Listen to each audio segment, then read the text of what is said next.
Andy, is that the strongest team you've been able to pick?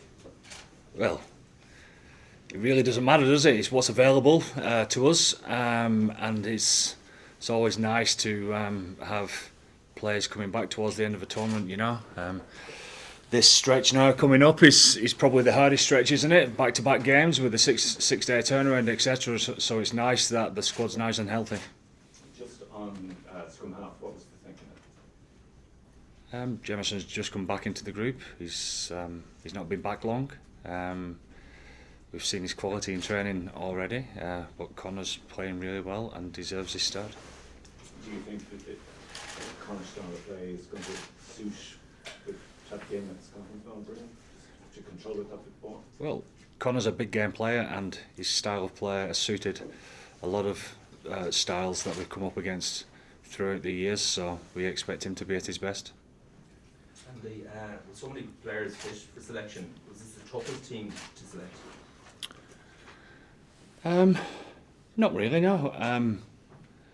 Form, people chomping at the bit, the right balance of what fits for the starting team and what fits for the bench as far as the energy that comes on is all part of the package, and people nursing a little bit of an injury like Stu McCluskey is fit enough, and if called upon he's fit and well and ready to go, but at the same time he's had a bit of a niggle there, so putting your hat on and trying to balance what's right for this week and for next is key for the rest of the tournament, I feel. Obviously we know how good the Scotland backline is. The pack is also playing really, really well. So how big of a battle are you expecting there to get the platform? Well, I mean, yeah, you're right.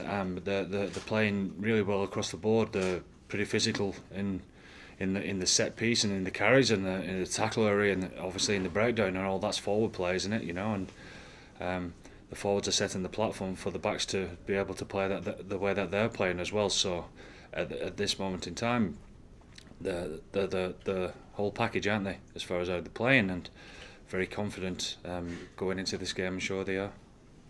Andy, Johnny said yesterday that he feels that this is the toughest test of the championship so far, that this Scotland team is probably the best Scottish team that he's ever faced. Would you agree with that? I think they've always been a really tough side to break down, and the proof's in the history of that. So, I mean, you name me a game where they've not been confident going into a game against Ireland, and rightly so, really, because we've always had ding-dong battles with them, so it's always been really tough, and this is no different, is it? So I suppose both sides are used to that. And how pleased are you to have Tadhg Furlong back in the starting team? Well, he's a world-class prop, and he's a great leader, and when you look around the changing room, there's certain players that give a sense of confidence whether they're saying something or not, and he's one of them. Yesterday as well, something we spoke to Johnny about was his relationship with you. He just said that he's always had a brilliant relationship from when you've been assistant coach to head coach, and the best thing about it is that you've been always so approachable.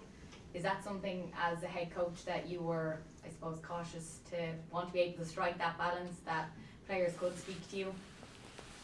I'd be gutted if they couldn't. What's the point in that? What's the point in players not being able to speak their mind to you, because you end up just going backwards and going nowhere.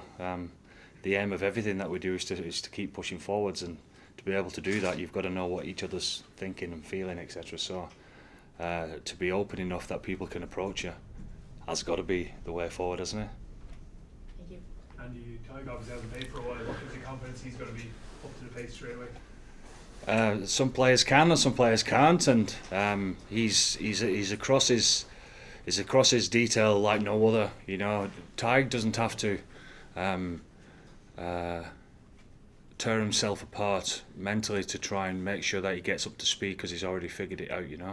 He's one of those that probably when he's driving the car or sat in his room or having a bit of food or whatever, he's probably thinking about the game anyway. So when it comes to training, it's all boxed off. So he brings confidence to the team by how he prepares, and that gives us confidence to know that he's ready to play.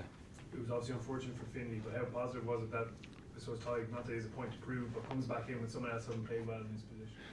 Well, Tadhg's nothing to lose, He just needs to be himself. He just needs to go out there and enjoy it. He's enjoyed the week. He's pretty relaxed so far. He's been great around the group.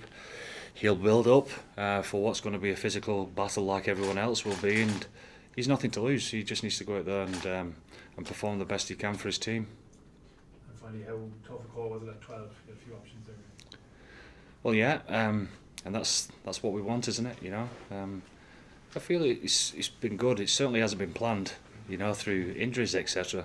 I'd be lying to say if I said it was, but it's nice to try and get the balance right of giving people time to show the worth, etc. And as I said, to be able to be fit enough squad for this weekend, and hopefully, fingers crossed, you know, we go well this weekend, and you know the injuries hold up and we go into the last round pretty healthy as well is key. Andy, what's your an open training session recently in front of the fans? You were able to get up close and personal. How important is that connection with the supporters as you go in pursuit of hopefully something special this year? It's everything that we've talked about for a good few years. You know, a lot of teams would focus on doing it for themselves, the inner group, and obviously the outer circle to that would be the families, etc. You know, but we from day one have widened that, and you know, took the responsibility on to say that, you know, we're responsible to show the next generation of kids coming through, to show them what they're striving for, what they want to be involved in, how they can be proud of their team. And I suppose when you throw the net out a bit wider to the parents and to the supporters of these of the kids, etc., and the whole of the nation, is something that we want people to be proud of, and that's what drives us on in the way that we want to play the game. Where do you think the biggest challenge is going to come from Scotland this weekend? Oh, all over the field, I think. You know, it's, anyone who watches the Scottish game at this moment in time, they realise that they play with pace onto the ball. They've got a nice flow into how they galvanise the back line together the whole time. The forwards are pretty physical. The breakdown's always very contested, isn't it? You know, so yeah, they're in good form. They're in good form.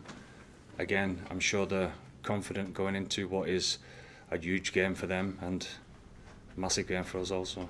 Andy, what's just the thinking behind putting Caelan back to number 8 and bringing in Peter? What was your thinking for this selection? Caelan's a world-class number 8, and he's on fire in that position. So. He can express himself better in that position as opposed to. Not necessarily, no, because you know I think that's you know, I think people can think too much into that, because you change the way that you play to make sure that the personnel are able to be themselves anyway. You know, so you know, Caelan plays well whether he's at 6 or 8, but I think this balance is the right one for this game. Do you have to tell anything specific to Peter who's come back in, any particular job, or does he just know it at this stage? What do you mean? What's expected of him? That he was left out last time. Do you have to give it? He wasn't left out last time. Oh, sorry. He definitely wasn't left out. He and it's the same for the rest of the squad. You know, the best compliment that I can give everyone who's involved in this squad is that we've been outstanding in training this week, and there's only one reason that we've prepared so well, is because everyone's mucking in, and everyone has a role to play to make sure that this team is prepared the best it can be. So on that basis, to answer your question, this has always been about the squad, and everyone realises that.